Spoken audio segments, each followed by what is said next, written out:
Thank you, Claire, and I'd like to thank the Foundation for the invitation to speak today. Okay, now save the best to last is actually going to be the reception after this, is the wine and the finger food, so not this talk. Anyways, my pleasure to give you a little bit of perhaps not quite the Australian experience, but more the South Australian experience, because I really don't have a lot of information about what is done interstate, apart from Dr. O'Callaghan's clinic in Melbourne, which is a lot more established than what we do here in South Australia. So I'll start off really by introducing to you the AusPots patient registry that we have set up over the last 2 years, and to give us a glimpse of what the POTS population in South Australia is. And obviously some of these are also from interstate, given that we also look after some patients via telehealth from interstate.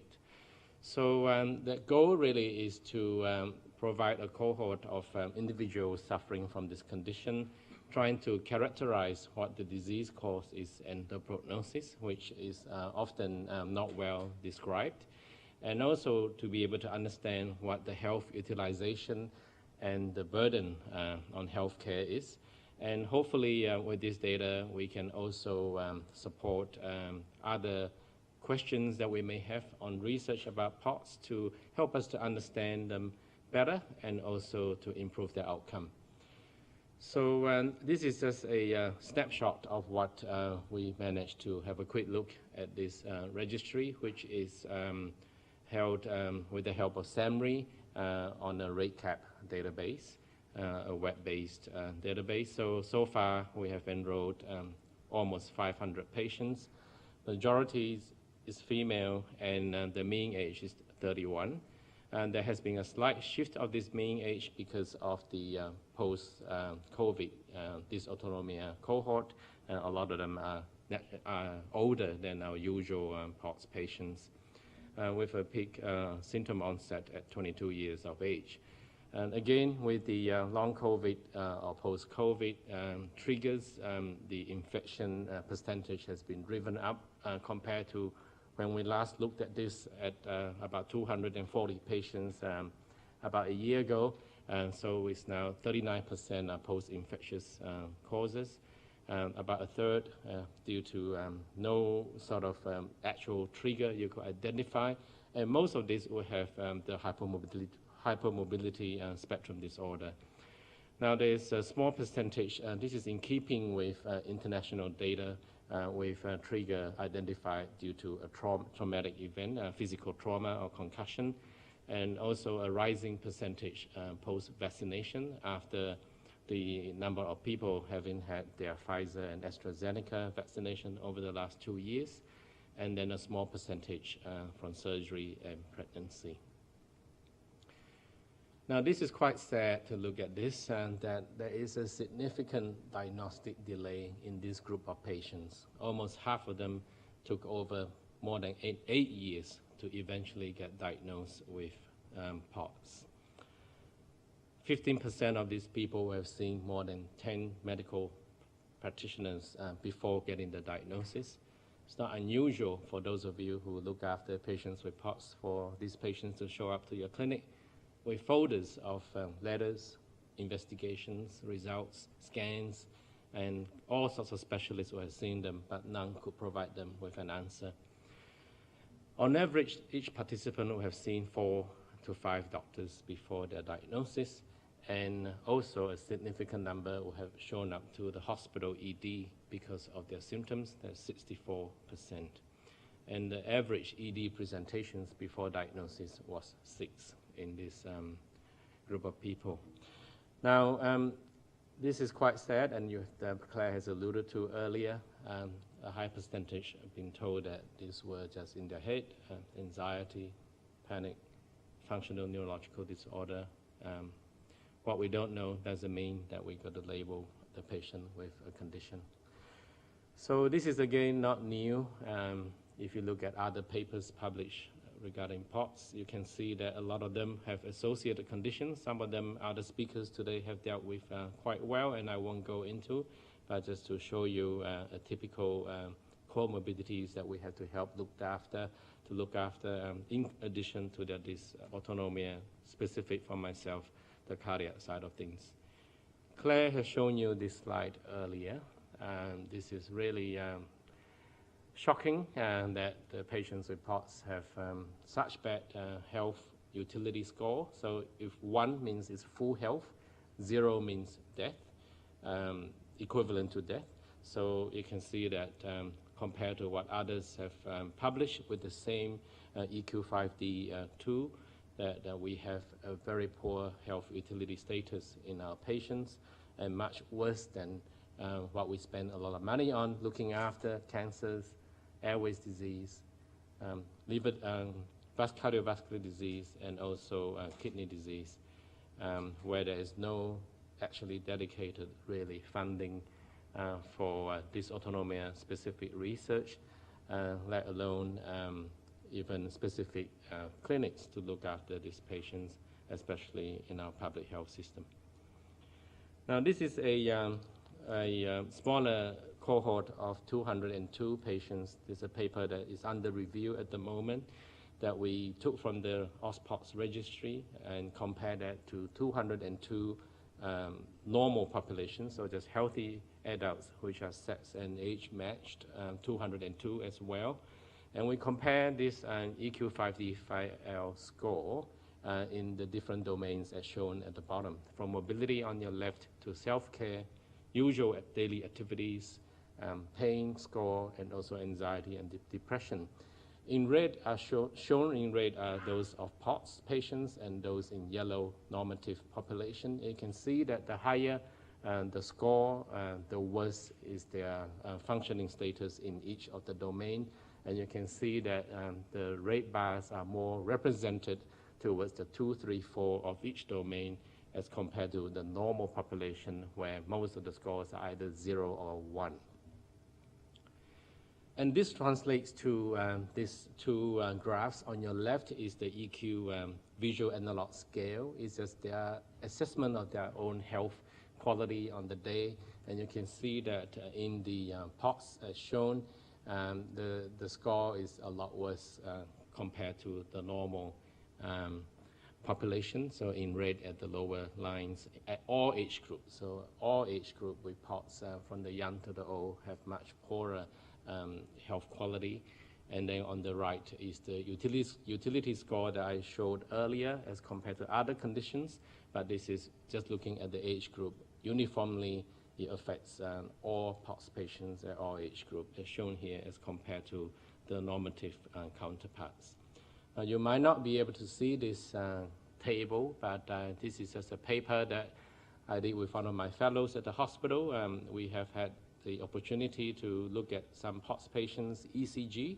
So before they got treated, what did we see? So this is a paper that we published earlier this year about abnormal cardiac remodeling in patients with POTS. So highlighted here at the top in red, as you expect, the resting heart rate is faster in those with POTS as compared to healthy controls. And interestingly, the echocardiogram as shown in the second highlighted row is that POTS patients have smaller left atrium as compared to the control. And when we look at the ECG, you can see that the QT interval is different, is longer, the P-wave dispersion. So all these are different markers of your autonomics as well, and that there are differences in their ECG as compared to normal people, and there's also a difference in their exercise response in their delta T peak to PN interval. So this perhaps will be easier to visualize in a diagram. So this is a map that we did in the patient's heart. This is in the left atrium of one patient example.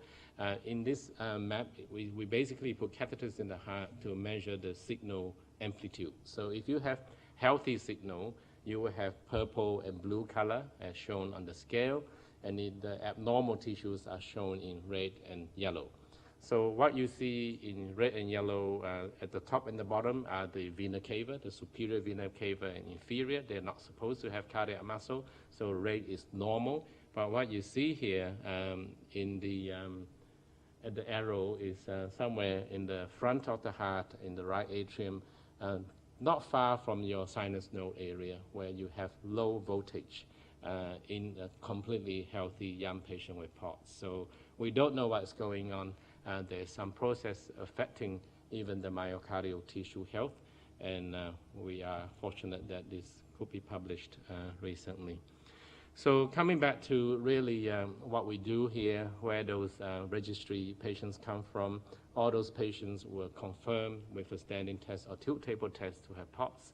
And we run the multidisciplinary assessment clinic, basically spending up to an hour and a half with each patient for the first consultation, where all these informations are gathered so that we could have a good understanding of what's been affecting them and be able to come up with treatment plan, and also refer them to the appropriate allied health colleagues to help them with physical therapy, with perhaps dietary advice, psychologists as well.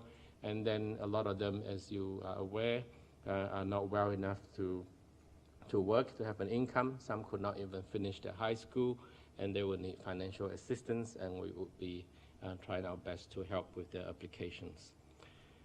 So what do we do? I'm not here to really go through what Dr. O'Callaghan has already done earlier, but I just want to highlight that a lot of these treatments are consensus-based rather than from proper randomized studies. Secondly, unfortunately, all these are not TGA approved for POTS, and part of it is probably because it's a condition that cannot be classified, or it was not in our classification system.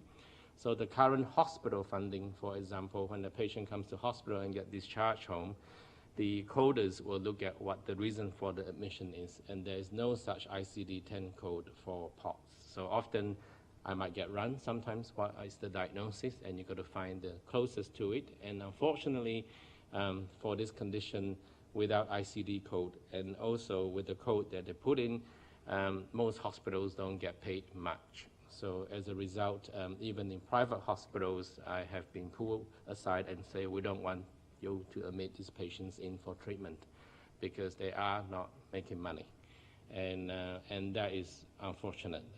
So that is the reason as well why we don't have approved pharmacotherapies for this condition.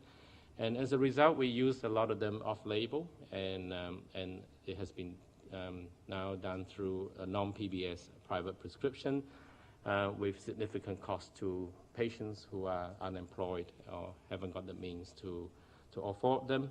So I have been able to ask the public hospital for assistance of late, and they are watching how many scripts I'm giving out to this patient.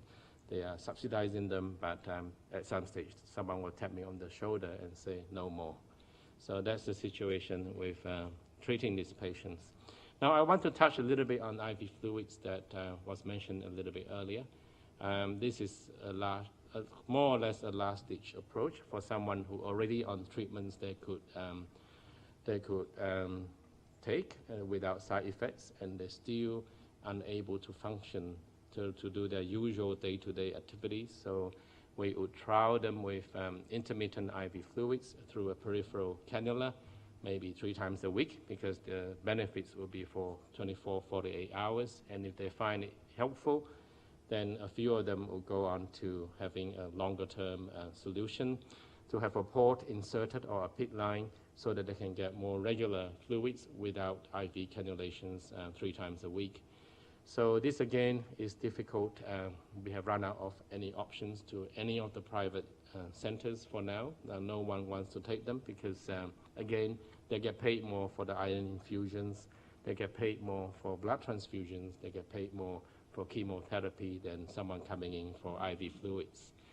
So this is, again, a service that the public has told me no more. I had 3 patients in the day center for a few months, and they were all sent home and say that we can't support this. So we don't have the capacity in public to help them. So a lot of patients end up having to learn to manage their lines after being trained by the nurses, and to also administer fluids with the help of a family member.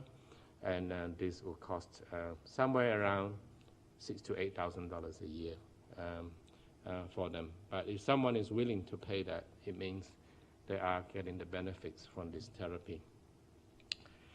So there are also patients who are difficult to manage, even with IV fluids. And just a quick graph here to show that a few of our patients who had the, I suppose, luxury to try them on plasma exchange with the help of our immunologist colleague. Again, is now an indication that is subsidized and the hospitals aren't keen. And this is an example of a case study that we published a few years ago of a patient that the graph, probably before I go on to the graphs, just to say that objectively we've measured with questionnaires, there is about a third improvement in their autonomic symptoms before and after the plasma exchange. And there's also some improvement, 10 to 20% improvement in their cognitive abilities with CANTAB testing. So on the graph on your left is a cerebral blood flow that we can use a Doppler ultrasound to measure. And you can see that sitting, standing, what the blood flow is. And once you put this patient through the CANTAB testing, she got tired and fatigued, and there is a reduction in cerebral blood flow on the left. And post-plasma exchange, they could concentrate better, and there was no drop in the cerebral blood flow velocity. So since we published this, there's been other centers overseas who've been doing this, but obviously more studies are needed for us to know who will benefit from this and how best to provide this treatment. So I come up with these slides for you, just to highlight to you the care of these patients are not easy, and we can't do it by ourselves, and a lot of you are already helping us from allied health perspective, from other specialty, rehab, gastro, surgeons to treat the joint problems, etc., urologists, gastro. So it is a multidisciplinary care for a multi-system disorder. And I often tell patients, who are well, not to come back, because if I see them too often, then the new ones will wait longer to get seen. But I also tell them your symptoms may change. What you may feel today, well-controlled medications, you may get a flare, or a different set of symptoms will come up, and that's when you come back in, and we'll do our best to help you. Now, Claire has really touched on this in great detail of our long COVID study, but this is just some statistics. If we look at the number of COVID cases in Australia, we surpassed the 10.5 million mark not long ago. I think a lot of infections are no longer tested or reported, so the real number would be higher than what is officially reported. If 5% of these people, which is estimated from other international series, will develop some form of long COVID, that will give us 500,000 people in Australia. And what we know of, at the minimum, 30 to 50%, and it was higher in our series, will develop some form of dysautonomia. Then we have at least 200,000 people with long COVID-related dysautonomia in this country that we all will be asked to help look after. So there is significant burden to our service. So we're seeing increasing number of patients with POTS and dysautonomia as a result. The waiting time is long, and also in the public clinics. And what is the truth is there is a significant lack of expertise in healthcare providers' knowledge and experience in looking after this group of patients.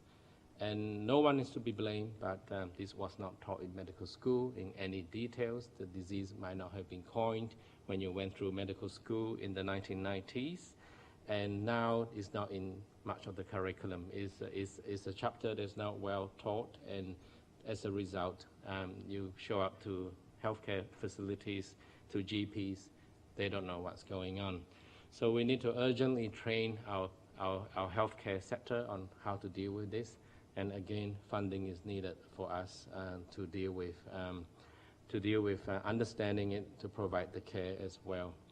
This is one of the slides that I put together last night, just to show you where we stand internationally with publications and research on POTS. Over the last 10, 11 years, not more than 4 papers a year come from Australia, which is a shame, given that we are so strong in medical research. And if you look at the total number of publications on POTS over those 11 years, it was more than 1,000. And we contributed a small percentage. So there's a long way to go, and I hope that, that we can improve on this, and with the help of many of you here, that we can put ourselves on the map to help to improve research and also care for patients with POTS. So these are my conclusions, ladies and gentlemen. We all know that POTS is poorly recognized in Australia, and our data certainly confirm the significant diagnostic delay and the burden to our healthcare system. And we also have shown that POTS patients have very poor quality of life and a health utility score which is far worse than a lot of conditions that have received far more funding and research from our country. There is a high medication cost burden for patients, and if these patients were to be medicated, a lot of them may improve their functioning capacity and hopefully contribute more to our economy. There is an urgent need for us to upskill our healthcare sector, and I think we need funding to provide that, and otherwise we will be bearing a lot of unnecessary cost. So I'd like to thank the POTS Foundation. I think it is something that has been formed, and it will continue to be an important force in terms of giving us options to support students, researchers who are interested to look into this condition, and also to play an advocacy role for many sufferers out there to get some medications on the PBS, for example, to get the ICD-11 to be used in our healthcare settings, and to really improve our care of patients in this space. So thank you very much for your attention and for coming today. And I hope that this is just the beginning of more forums like this. And I look forward to speaking to all of you, perhaps also individually, those who are interested to do a PhD. Come and have a chat to me, shoot me an email, or even, in the care of patients. I think, we can't do it by ourselves. It's a joint effort. And we will have space in the next few months to house more healthcare professionals in our practice to come and consult with us to look after the patients and to improve their life. Thank you very much.